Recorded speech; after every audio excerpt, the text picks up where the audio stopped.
بسم الله الرحمن الرحيم. أن وحكبرنا ويدينته what is financial institutions أما financial intermediary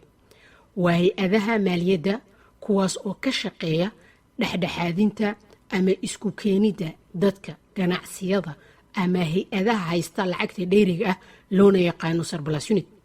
lacagtaas oo looga qabanayo deposit ahaan si hay-adaha maaliyadda ay u deymiyaan dhanka kale ee u baahan loona yaqaano deficit unit dhanka deynta u baahan oo noqon kara sidoo kale dad ganacsi iyo hay-ado sidii aan soo aragnay hay-adaha maaliyadda waxa ay u adeegaan dadka ganacsiyada iyo hay-adaha dawliga ah iyo kuwa aanan ahayn haddaba adeegyada ay u qabtaan waa kuwo kala duwan sida lacag dhigasho deyn bixin la talin maalgashi iyo adeegyo kale oo kala duwan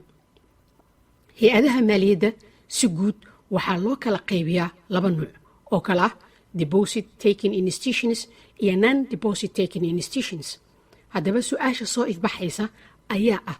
maxay tahay farqiga u dhexeeya labada nuuc waa in nuuca koowaad ay yihiin hay-ada aqbala qabashada lacagta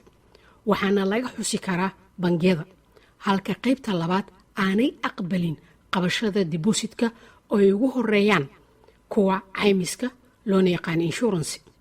haddii rabbi idmo sharaxaadaha kooban ee soo socda waxaan kaga hadli doonaa nuucyada ugu waaweyn ee hay-adaha maaliyadda